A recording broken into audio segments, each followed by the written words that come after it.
Why are you settling for a mediocre life when you have the power to become limitless?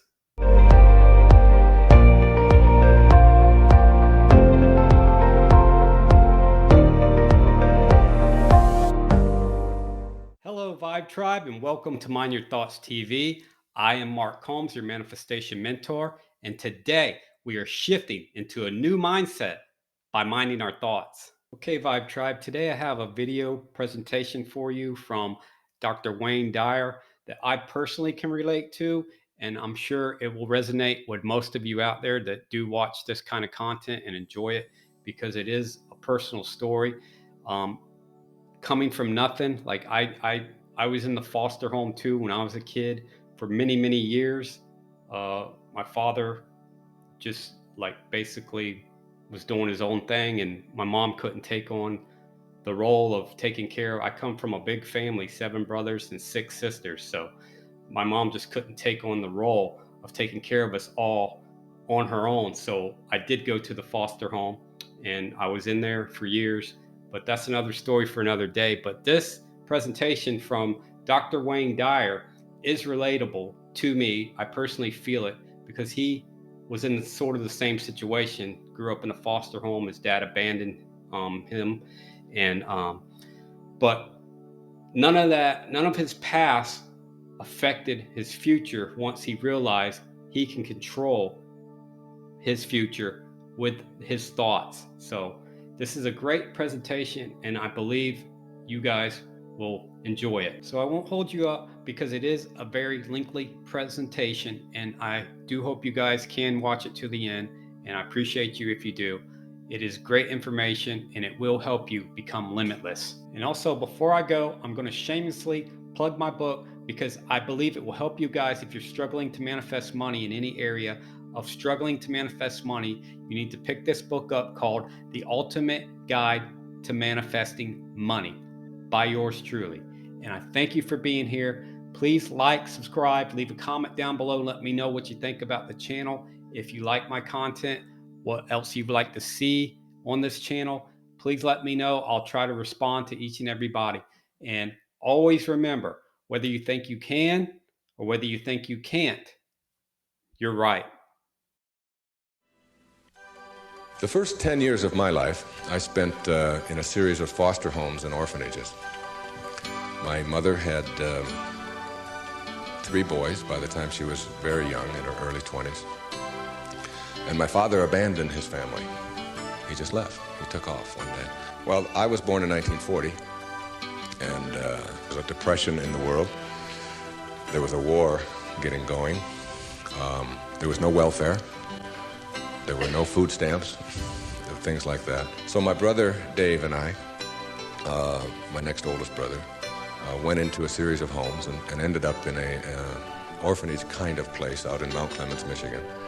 And my oldest brother went with my grandmother, 9 or 10, and got us back together.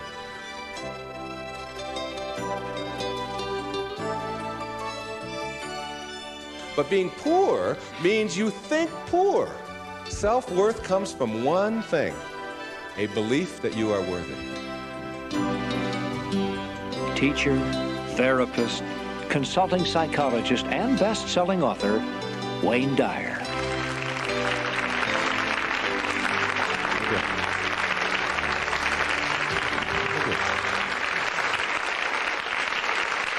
Thank you. Thank you so much. Enough. Thank you. I appreciate it so much. The topic, if there is such a thing, for today is choosing your own greatness, or being a no-limit person, taking charge of your own life. Something I really believe, that you are the sum total of all of the choices that you've made up until now. And anything about yourself or your life that you don't like or isn't working or isn't mobilizing you is to be looked at in terms of, can I grow?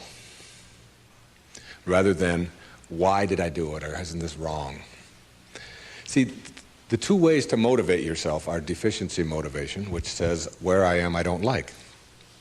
I don't like what I've done. I don't like the fact that I can't do this well or I can't do that well. So I will list these things in my own repertoire, and then I will be constantly trying to repair those deficiencies, always assuming that I'm deficient, that there's something wrong with me, and I'm trying to fix it. And when you do that, you spend your whole life doing that. And you never arrive, because your life becomes a series of trying to get someplace else.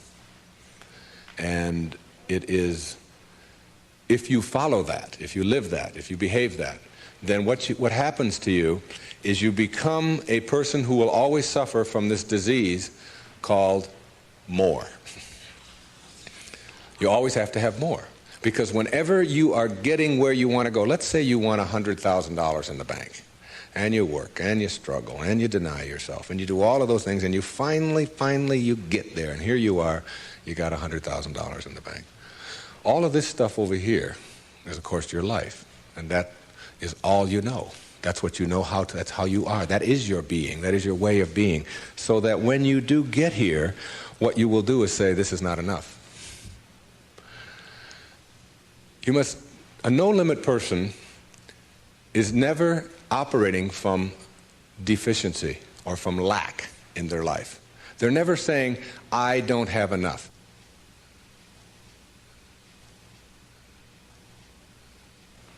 You see, you're never going to get enough. You already are everything. You're everything that you need. Think of it for just a moment. Everything that you need to have total bliss, perfection of your life, you already are. You already have it. You came into this world with nothing. That's how you're going out. And the time that you have here, what you have is your uniqueness, your specialness, and you don't need anything else. Now think on this. If you don't know how to appreciate what you have and where you are in your life, you don't need anything else. Because if you do get something else, you won't know how to appreciate that either. You'll just want more. Or you'll want it to be different. Or you'll want it to be the way it used to be. Or you'll want someone else to be the way you think they should be. Successful people or no-limit people or self-actualizing people or inner-directed people, whatever labels that have been put on them by great thinkers and philosophers and therapists and people that have looked at human beings, these kinds of people are people who always have enough. There are some people, if you invite them over and you say, I'd like you to come over tonight, and I'd like you to stay over if you can, instead of having to drive back. And they'll say, well, can you stay? And I say, well, I don't know if I can stay or not. Well, you could sleep on the cot. Oh, no, I could never sleep on the cot. I can't sleep on cots. I got a sciatica, don't you know? And I have back pain, and cots, no, that's out of the question. I couldn't sleep on a cot. And what about breakfast? Well, we don't have any food, but we have some old grapefruit that are in the refrigerator. They have a few spots on them. Oh, no, I could never eat grapefruit. And spots? No, thanks. I can't eat grapefruit spots. I just couldn't do that. And these are people who never have enough. They are not able to be flexible and to change. And there are other people, if you say, would you like to sleep over? We got a place in the sewer. Hey, that'd be great. I can handle that. No problem. I slept there before. It's all right. And all we have is grapefruit. Oh, I love grapefruit. Well, there's got spots on them. Oh, I really like grapefruit spots. Those are terrific. I'll go for those. There are some people who can handle anything, not because their circumstances are different. You see, your circumstances have very little to do with your fulfillment in life. Very little. It's how you're approaching your circumstances. It's your attitude towards your circumstances that make all the difference in the world. And taking what you are and accepting it. I got to show you this. I don't know if the camera can get this. This is a little advertisement that was in the Detroit Free Press for last September. I was giving a speech at the Unity Church of Today in Detroit. And it says, Dr. Wayne Dyer will talk about your inner child and how to deal effectively with problems in all relationships. And it was a real nice ad, you can see that.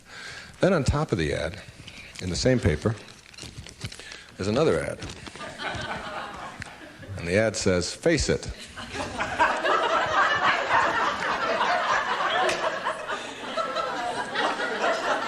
Right on top of my ad, there's no hiding from hair loss. And they got a picture of a guy with a box over his head. And they have a before and after guy there. And the after guy looks like he's just found fulfillment. And it says, "You can't run and you can't hide. Hair loss is a problem, and unless you take action, it will continue." Now, we've got to look at this in terms of what I can do with this and how I can handle this. See, my daughter helped me with being bald a long time ago. She said, "Dad, you're not really bald. Don't think of yourself that way." She said, "You're just about this much taller than your hair. That's all." Just sort of a nice way to look at it, too. I just sort of outgrew my hair. I sort of transcended my hair, if you will. All right? No limit people are human beings who take what they are and accept it, and don't tell themselves that somehow they're deficient because of anything about themselves.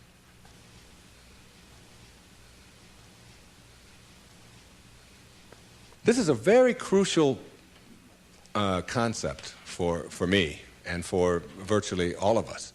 It's this idea of taking your life in your own hands and being the kind of person that you choose to be, and understanding that everything that comes your way is an opportunity, is a blessing.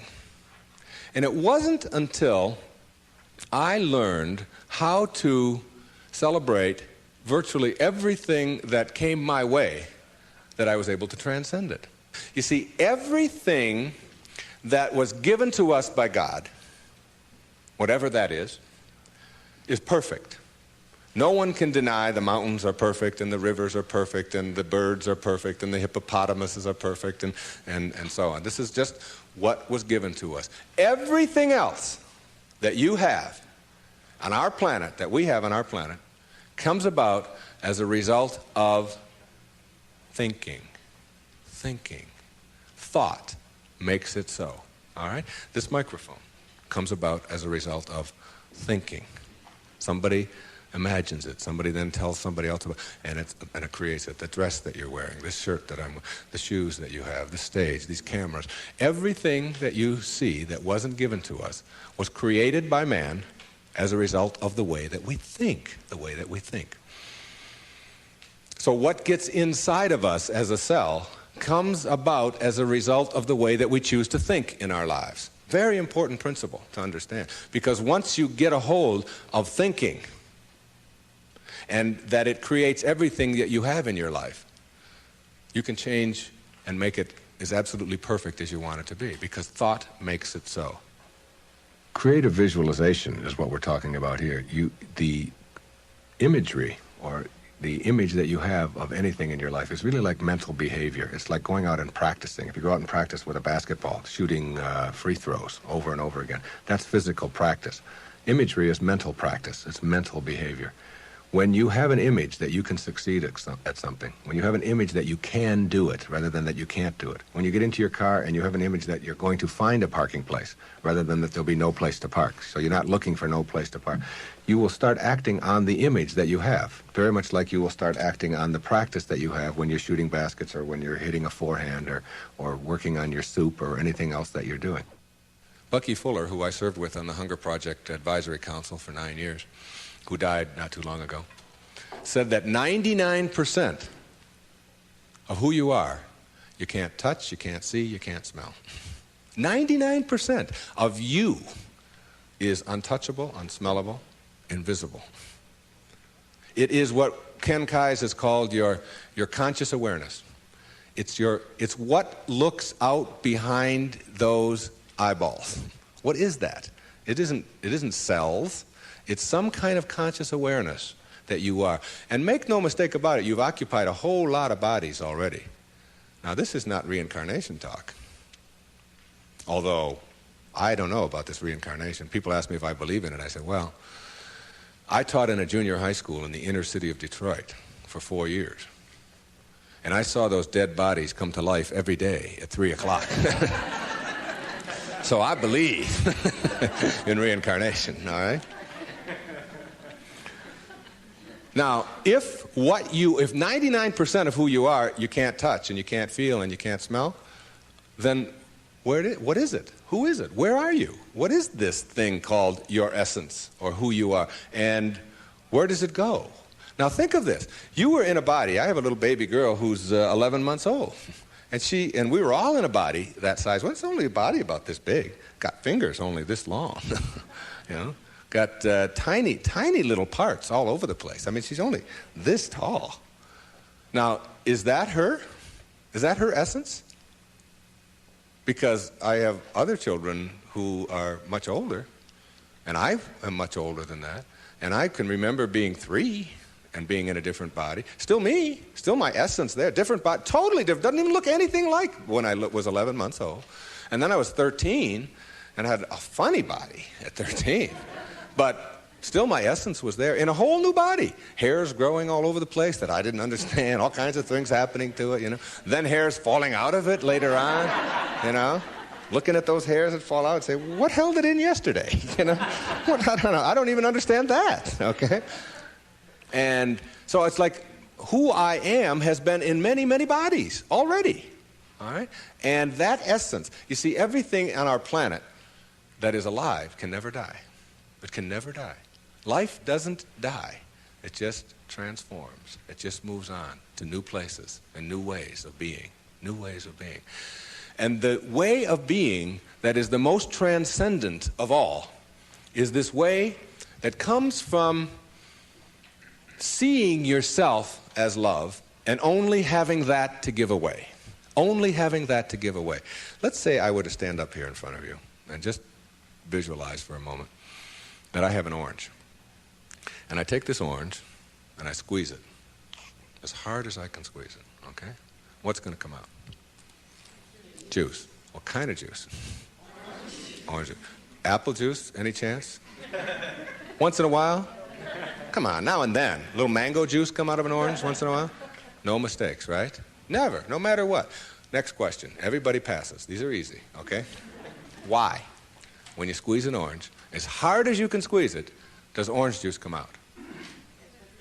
Because that's, not because it's an orange, because that's what's inside, isn't it?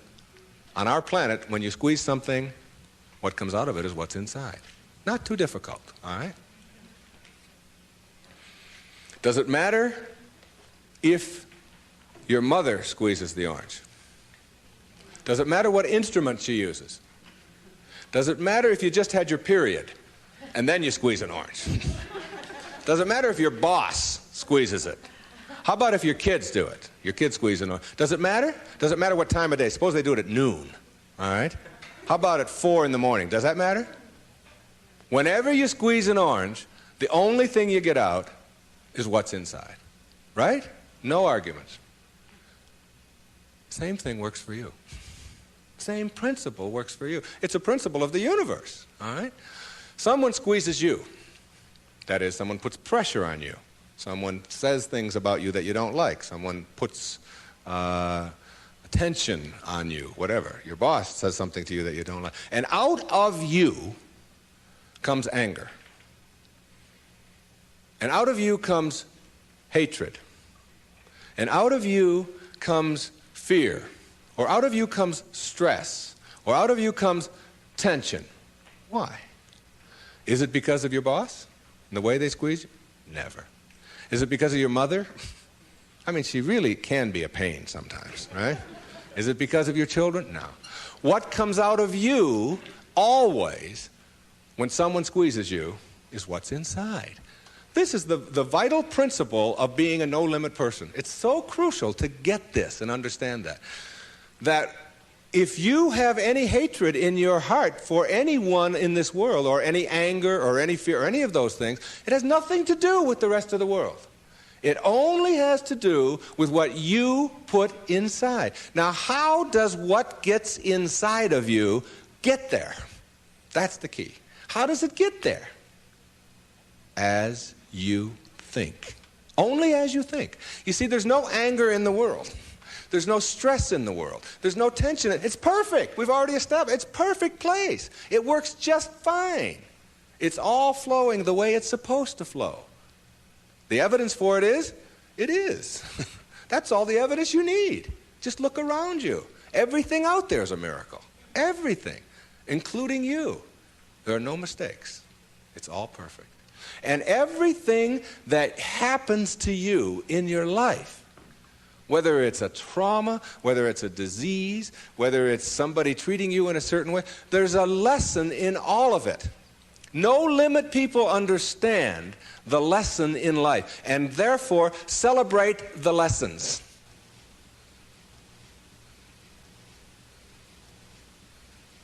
It's true. And when you get to that point in your life where you're not cursing the things that come your way and blaming the things that come your way, and particularly blaming it on somebody else, and you hear it all the time. She hurt my feelings. How's that possible? How can anybody hurt your feelings? Your feelings come from your thoughts. No one can hurt your feelings without your consent. No one can make a fool of you without your consent. No one can embarrass you without your consent. These are choices that you have that come from the way that you think. Someone calls you a name. Hey, stupid. And you turn around. I didn't even tell anybody I was coming. How did they know that, all right? And then you blame the person who called you a name, instead of saying, that's just their opinion. That's just where they are. That's where they are on the path. And it's okay. All of you are in relationships, right? Everybody has a relationship of some kind or another. In your relationship, you have any problems? Any of you have a relationship and you don't have any problems? I'd like you to take this microphone. I want to sit down and listen to you. Everybody in a relationship has problems, don't they? Right? Now, when you say, I'm in a relationship, I got problems. Therefore, there's something wrong. Something's really wrong, right?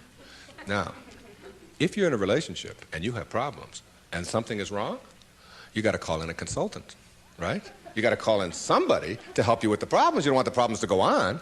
Who are you going to call in? You only got yourself. That's all you got.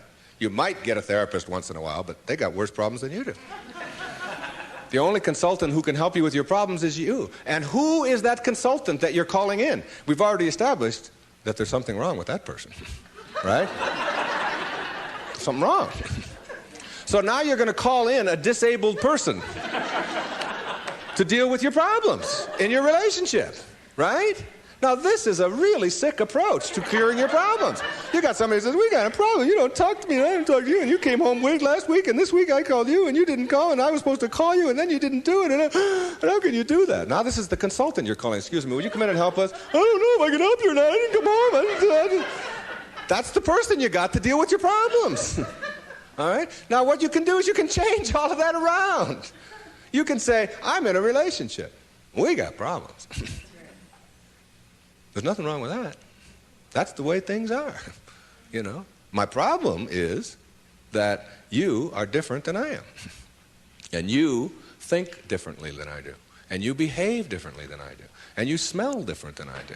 And you have all of these attitudes over here that I don't have. Nothing wrong with that. That's the way it is. When two people get together in a relationship, you don't have two people becoming one. If you do that, then what you end up with are two half persons. Who wants a half a person in a relationship? You always are single. Even if you're married and and involved in a relationship forever, you're still always single. You're still always you. Your unique, special, perfect self that is not trying to love, but who is love, who lives love, who is being love. The same as if you pray to God and say, God, will you please help me with my problems? And want God to do it for you. Never happen. You've got to be God. not be afraid to carry God around inside of you. If you want to get healed, you have got to understand that you're not going to get healed if you are asking someone else to heal you. And ask any doctor that you know, any surgeon particularly, who's taking somebody into surgery, and ask them which person has a better chance of living, of surviving, say, serious surgery. Is it the one who has a will to live, or is it the one who's just given up? And the surgery and the cases are exactly the same, all right? But the person who has that will, which we can't define, you can't go out and get a bucket full of will and bring it in there. It's an attitude, it's an approach, it's a belief, all right, that you can do something. And when you have that belief about yourself, then, you know, you've got a so much better opportunity to be well in your life. And a belief is everything. I don't know if you've ever thought of that. I watched a little girl, 5 years old, learning how to swim. And she's holding on to the edge of the pool, and she wants to get over here to the steps. And it's just 5 feet or 6 feet, and she'll let go, and then she'll hold on again. And she'll let go, and she'll hold on again. And finally there comes a time when she lets go and goes for it.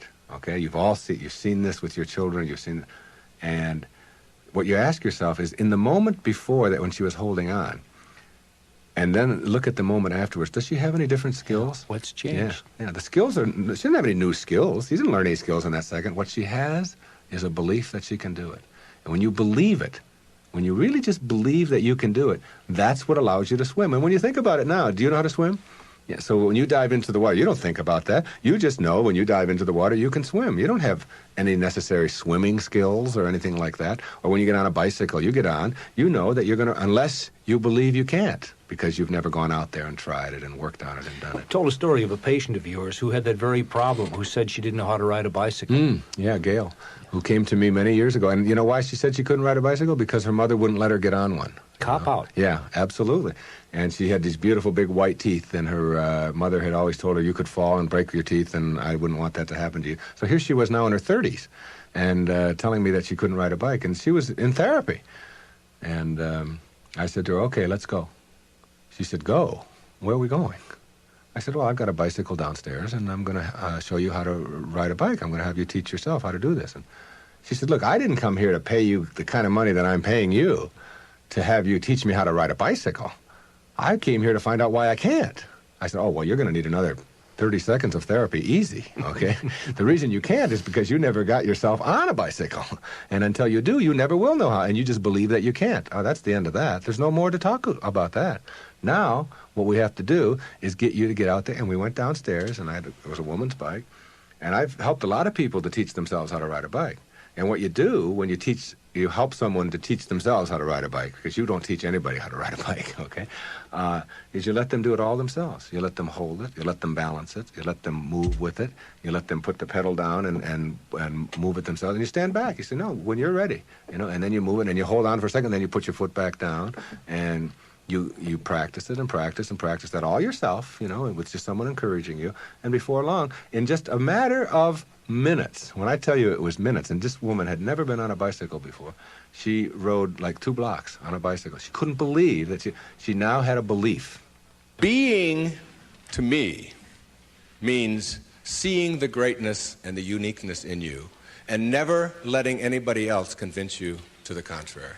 When people ask me, come on, you're always talking about being up and you're always positive and so on, you mean to tell me that you're always that way? I say, yeah, I really am. And it isn't because I'm out there doing something in an artificial way. It's an authentic response to my having gotten the junk out of me. And the junk is the way that I used to think, the way that I used to think. Think for a moment, if you can visualize right here, a clock, a big clock.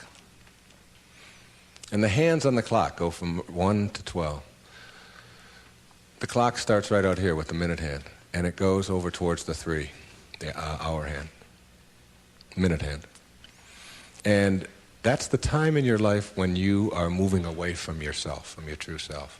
That's the time when you are trying to put other people down, trying to prove that you're bigger or better than somebody else, trying to make yourself right all the time, as opposed to being with somebody else. It's like you're moving away, and a lot of people spend a lot of time moving away from their true self, because your true self is this little child, is this beautiful little child inside of you that has only love and acceptance for everything in the world, and no dis-ease, no absence of ease. You move away towards the 3, and then you move down here this way, and you're still moving away from yourself until you hit the 6. The 6 is the point in your life, symbolically, metaphorically here, when you are the furthest away from yourself that you can be. It's the low point in your life. It's the point where many people break down, or many people break down their relationships, or they feel full of despair, they feel full of hatred, whatever it may be. And a lot of people die then. A lot of people are put into hospitals then. A lot of people have to really seek out therapy then, and so on. And when you're at that 6. There's another part of the clock that goes from 6 to 12 that I think of as living in the light. And this is when, and see, this clock hand never can go back. It can't go back. It can only go this way. It only goes this way, as does life. It only goes this way, forward. In this period, this place between 6 and 12, that's when you start coming back to yourself. That's what enlightenment is. That's the pathway to enlightenment. When you send out that stuff that is destroying you, that is killing you in one way or another, and you move yourself back over here, and eventually you get yourself all the way back. This is the light over here. This is the place where you can't go back. You'd be tempted. You might be tempted to steal. You might be tempted to use anger. You might even slip a little bit, and you catch yourself. I can just not too long ago there was we got a problem with our sprinkler in my home. One of the sprinkler heads is off, and if you ever seen that happen, you get a gusher going up there. And I've been wanting to get that thing replaced for the longest time. And I'm walking out of the bank, and there's a sprinkler head right there in front of the bank. Now, I practically own this bank, okay? So I'm going to go there every day, and I do a lot of business with this bank. And I'm looking at this sprinkler head, and I think, all I have to do is just unscrew this thing. It wasn't on or anything. They'll replace it tomorrow morning. It's 98 cents or whatever. So I actually get down there, and I look, and I start turning the sprinkler. And then I start thinking, do I want this karma? Do I want to steal? Do I want to take? I know it's only a 99, and if I went into the bank, they'd probably give me one anyway if I asked them. And I just turned it back, and I said, if I want a sprinkler head, I'll go and buy one for myself. This doesn't belong to me. It was just like a split second of weakness there or whatever it was. But it illustrated to me that I can't go back there. I could never. And there was a time in my life when I could have done that. I can be absolutely frank with that. I could do that. I can't go back there anymore. That's where you start. That's the place to start. Because when you get all of that out, when that's all gone, and I mean gone, and it only comes about as a result of the way that you think, so it's just changing around your approach to life, the way that you think in life. When that starts to go away, what you've become filled up with is what your natural self is, which is this loving, accepting, not fighting the universe, but instead living in it and going with the flow and all of the kinds of cliches that you've heard 1,000 times. That's the metaphor there. And you see, every time you try to go back, can't do it. You can't do it. And the ingredients that make for a no-limit life are 5, in my opinion. The first is quality rather than appearances. You begin to change your thinking from appearances and how things look and how other people view me, okay? Because every time you find yourself upset in life about anything that anyone else has said, what you're really saying is what you think of me is more important than what I think of me, all right? So you change from appearances to what I call quality thinking. Quality. What is the quality of my life, rather than how does it appear to others? Now, do you tell yourself that because my friends don't like me, that means there's something wrong with me? No, that's what you have to learn. That another person's opinion is just that. It's their opinion, and that's all it is. Every time you are upset, or your children are upset, because of what somebody else says about them, including their peers, what you are really saying in that moment, and this is really important, what you're saying is, what you think of me is more important than what I think of myself. And you must never give anybody that kind of power and control over you, because they will always have it. The funny part about approval, for those of you who really want it, and Now, I'm here to tell you that I like approval. I enjoy it. I find it one of the most exciting things in the world. I like it when people read my books. I love it when people applaud. I like it when people tell me nice things and all. I like approval. I'm the first one to admit it. What I don't do is I don't need approval. There's a big difference between wanting approval and needing approval. When you need approval, it means you become immobilized when you don't get it, from making other people's opinions more important. Now, for those of you who say, yeah, but I want approval and I need it, and if I don't get it, and so on, then understand this. The people who get the most approval in life are the ones who care the least about it. And the ones who get the least approval are the ones who are always going after it. So if you want approval in this paradoxical way that I'm talking about it, stop needing it. Stop concerning yourself about it. Ask yourself, who gets the most approval in life? Think of the person that gets the most approval, and you'll see that that person couldn't care less what other people are thinking. They're so busy being, they don't have time to notice what their neighbors are doing.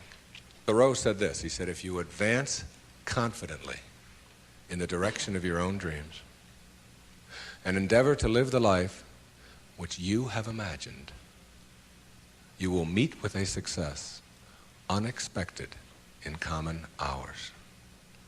What that means is that success is not something that you can get in life. Success is an inner process. Success is something that you bring to everything you do in your life. It isn't something you get out of what you do. And when you get that, and you learn how to get the junk out, and advance confidently, doing what makes the most amount of sense to you based on your inner signals and the one issue of morality, which is you never interfere with anybody else's right to do the same. Each person has their own right to advance confidently in the direction of their own dreams. And when you violate that, you're violating the principle of the universe, the essence of the universe, which is cooperation and harmony. Then success will begin to chase you. And it will come into your life and arrive in your life in amounts that you never dreamt of before. That you never dreamt of. Things will start happening to you that you would never imagine before. I'm working on a book right now that's going to be called You'll See It When You Believe It. And when you start believing in some of these principles, you'll start seeing things that you were blind to for so long. When you were back here in the 2 and the 3 and the 4 and the 5, when you were moving away from yourself, as long as you're moving back towards your universal essence, your harmony with yourself, your cooperation with the rest, things will start happening in ways that you never dreamt of. Jung called it synchronicity.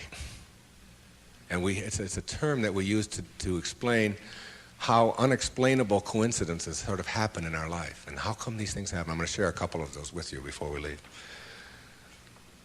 The quality versus appearance in your life means that you get that inner candle flame working in a way that gives you quality, independent of what other people think of you. Maslow, in defining self-actualizing, no-limit people, said they are independent of the good opinion of other people. Of the good opinion of other people. Independent of it. They're so busy advancing confidently, doing the things that make sense, and bringing success to changing their baby's diaper, and bringing success to weeding their garden, and bringing it to the job. They bring it on the airplane so that when they run into somebody who is rude to them, a stewardess that is rude, they don't see it as an attack on them. It's just where they are, and they send them love.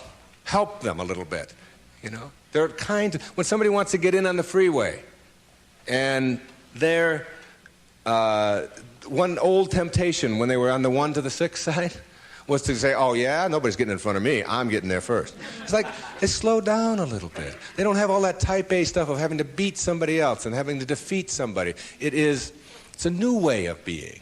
It's a way of quality where your harmony allows you to cooperate, and you are a part of what this whole thing is about.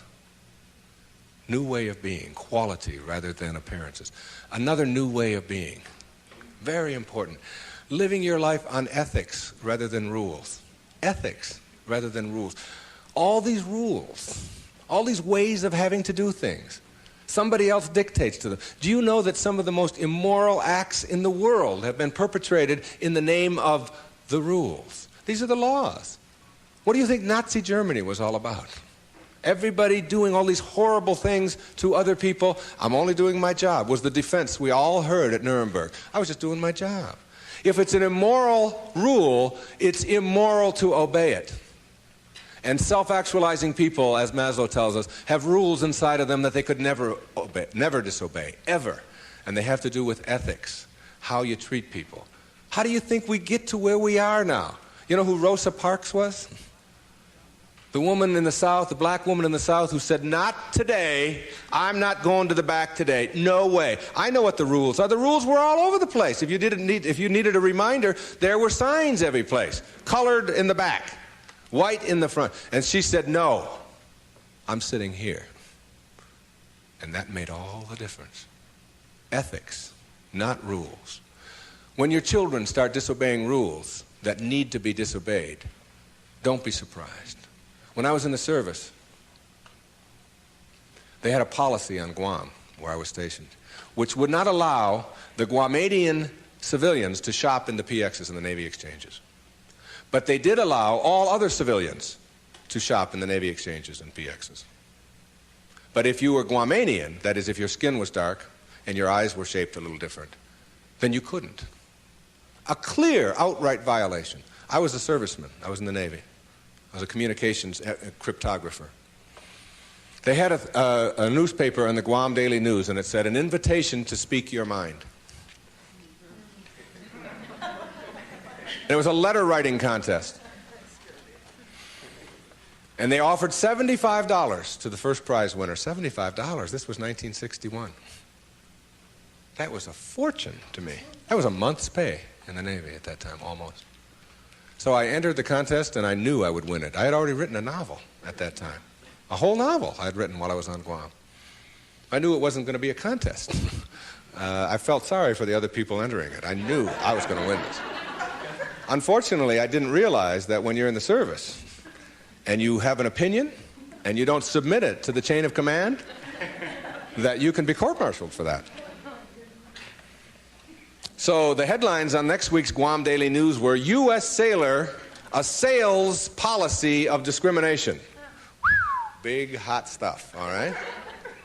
And I was called before a vice admiral, Commander Naval Forces Marianas Islands, and threatened with a court-martial because I had disobeyed the rules, even though the rule was immoral. There are lots of them like that. And when I went in and they threatened me with a court-martial, I told them this was my battle plan. They didn't have Xerox machines in those days, so I had to get a lot of carbon paper.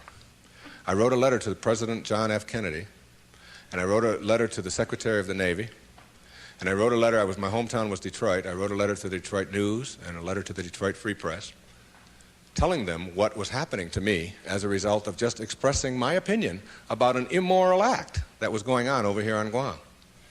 And I showed the naval vice admiral my letters right there. I said, I've only sent the one to the president and the secretary of the Navy. These letters go to the newspapers across the country. There was one there to the New York Times as well, and the Los Angeles Times. It was, and I just spread them out before him. I said, if you court-martial me or punish me in any way for this, then what's going to happen is the world is going to find out about this policy. And I'm prepared. I'm ready. I can handle it. And I was 20 years old at the time, or 21. Not only did I get a blessing from that, because all things come in blessings for you, I got out 90 days early.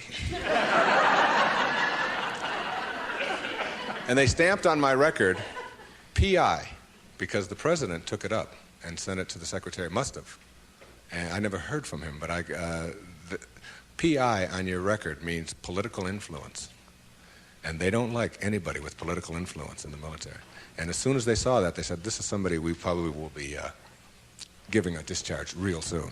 There was no court-martial. And in September of 1962, a brand new policy was initiated on Guam, which allowed any civilian to shop in the Navy exchanges. And it came about as a result of someone saying, these rules are immoral, and therefore it's immoral to obey them. New ways of being, ethics rather than rules. And when your kids want to know why, how come these rules are so stupid? How come we have to do this? Encourage them to change them. My mother always did that. She would have to help me get out of the messes that I got myself into, because I did it in my impetuous youth. I would just, when they would say to me, what's more important, your job or school? I was just honest. I said, my job, of course. That's how I felt in those days. But what you do put out in the world is exactly what's coming back to you. And if you find things coming back to you that you don't like and don't understand, don't ask yourself why these things are coming to you. Ask yourself what you're doing to make them come back to you. And when you start putting the responsibility on yourself, you'll start seeing dramatic changes. Dramatic changes. A new way of being. Instead of ethics, instead of rules, ethics. Another new way of being. Instead of looking all your life for achievements and externals, try living your life on knowledge for the sake of knowledge. Knowledge instead of achievement. For the sake of knowledge. Being in a context in which you don't have to collect a lot of merit badges. You don't have to collect a lot of awards and other people's value judgments. That you go to school or you go out into the world or you read or whatever it is you do because it makes sense to you, not because of what somebody else is going to put on a transcript or where you're going to appear in a class list. We need to help our children to understand and value the importance of knowledge for the sake of knowledge and doing things that make sense rather than taking the easy way. Knowledge rather than always trying to achieve. We're in an achievement-oriented society, which tells us that we evaluate and judge a human being based upon how many achievements he has. But most of the people who get caught up in that trap and are always in this circle of trying to get ahead, trying to always get ahead, their reward for that almost always is higher blood pressure, ulcers, early deaths, and even things like cancer, we're beginning to find out, are related to the kinds of stresses that we have. And remember, it's a perfect universe. There's no stress in it. There's only people thinking stressful thoughts.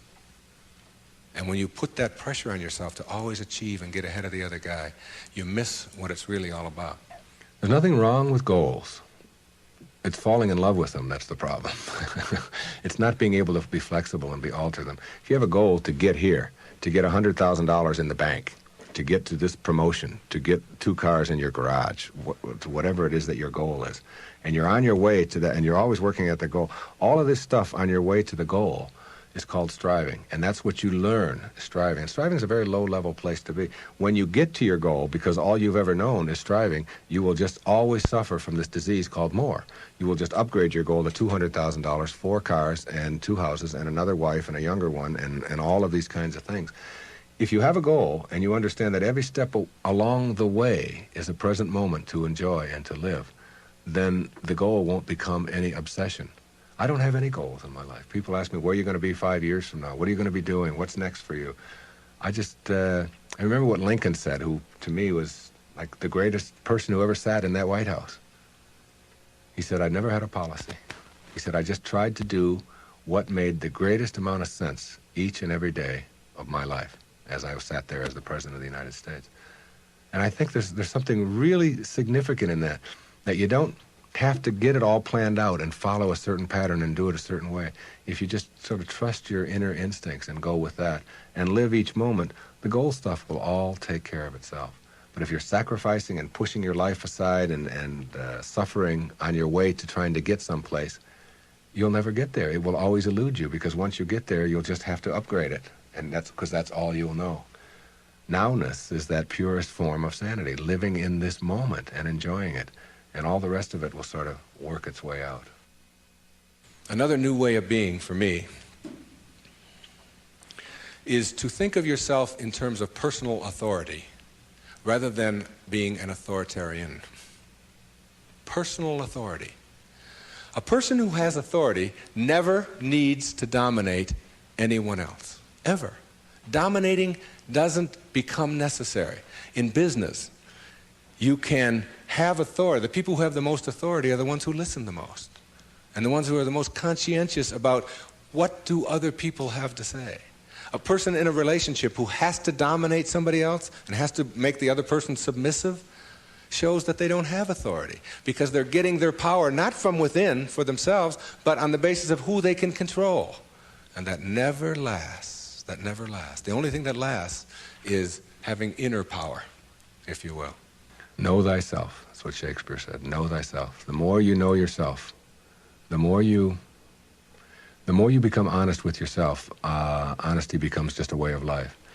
No, I don't think the world necessarily does, but you can't run your world. You can't run your world based upon what the rest of the people in the world want or don't want. To me, honesty is like, it's a karma that goes out into the world. How people treat you in the world is their karma. How you react is yours. And when you react to it with dishonesty, that's what you're putting out into the world, dishonesty. And when you put dishonesty out into the world, that's what's going to come back to you, because what goes out is what comes back. That all, as you sow, so shall you reap. I mean, it's in every great institution that there is in the world, whether it's a religion or a philosophy or whatever. What you put out is what comes back. Whatever you plant is what you're going to get back. And the more that you put out honesty, just because it's what you are, because you are being honesty, you're not trying to be honest, you're just being honesty, then that's what will come back to you on a regular basis. And when it doesn't, you'll just see that as another test for you to pass. And finally, a fifth way of being that is new, for me, it has become a way of life. It's called serenity instead of acquisitions. The more you try to acquire, the more you try to get, the more you try to collect in your life and evaluate yourself on the basis of that, the less serenity you're going to have. More is less. It's almost a secret of the universe. Serenity means inner peace. It means that you can find joy in every moment that you have in your life instead of always looking for it. It means that while you are driving along the countryside, and seeing, instead of saying, "Oh, I'm on my way to this point," that you can open your eyes and see it with new eyes. See the rolling mountains, see the grass, see the deer, see the sky. You can just stop wherever you are in this second, wherever you are, and just look around you, and you can begin to appreciate just your surroundings and your environment. Then you can begin to appreciate the people that are in your life, and even the ones that are negative and you're having the most difficulty with. You can practice a new way of being with them, which is sending them love, sending them flowers, send them books, send them a tape, send them something, and just see what kind of reaction that you get. Super emotional health is just an attitude. An attitude is everything. I want to summarize these new ways of being and give you the most important ingredient on the path as we leave. I said that it's quality in your life to be focusing on rather than appearances, and it's ethics rather than rules, and it's knowledge rather than achievement all the time, and it's being personally an authority on yourself rather than authoritarian and trying to be dominating someone else or to be dominated, and serenity, which is the name of my little girl, my youngest daughter, Serena, rather than acquisitions and accumulations and trying to prove yourself that way. And when you get that serenity, which comes from the way that you think always, then you will replace all of the other junk that keeps you back here between 6 and 1 on that clock. And once you get past it, you'll never, ever be able to go back. Because the light, living in the light, is a way of being that if you're not there, you don't get it yet. But once you see it, and once it begins to take over your life, you can never go back. That is your purpose. Your purpose isn't to try to be loving. Your purpose is to be love and only have that to give away. Well, but there's one other ingredient, and it's really crucial. Forgiveness is the vital ingredient on the path of enlightenment.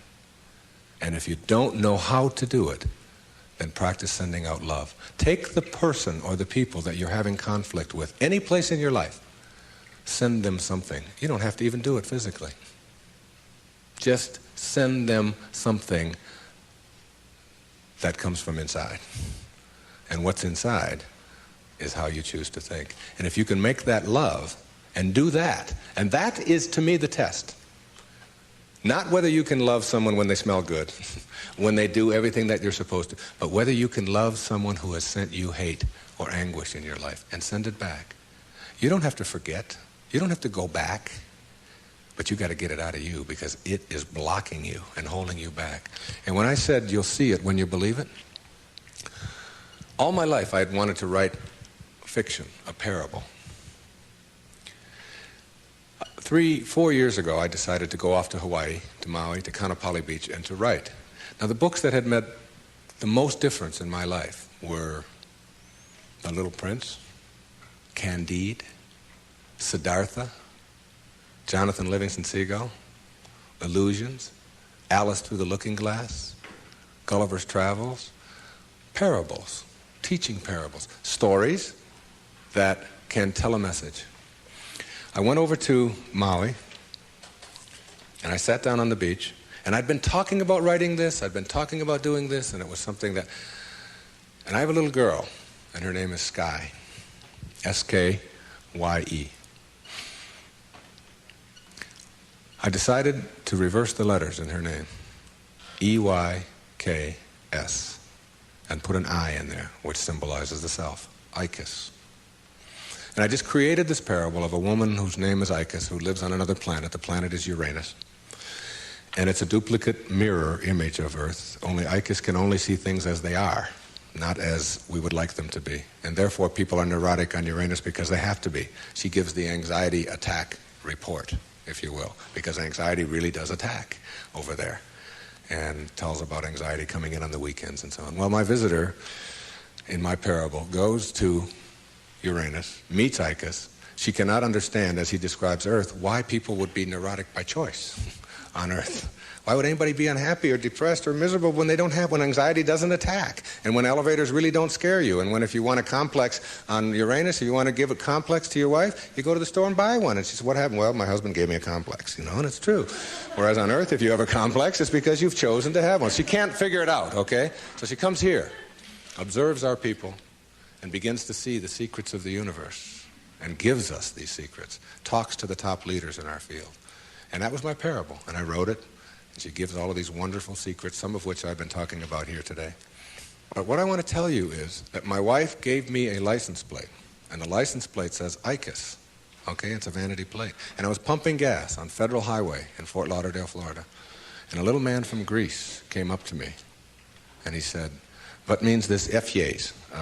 Which is how you say that in Greek. And I said, well, that's just a word. It's my daughter's name spelled backwards. It's a parable that I wrote. He said, no. He said, in Greek, that's a word. I said, what could that word be? He said, it means best wishes for all. You'll see it when you believe it. The great, big erroneous zone, the cosmic erroneous zone. If you get this one, you'll have it and understand it all. There is no way to happiness. Happiness is the way. God bless you. And thank you for being here. If this video helped you out in any way, please make sure to like, subscribe, hit that notification button so you can check out more videos just like these.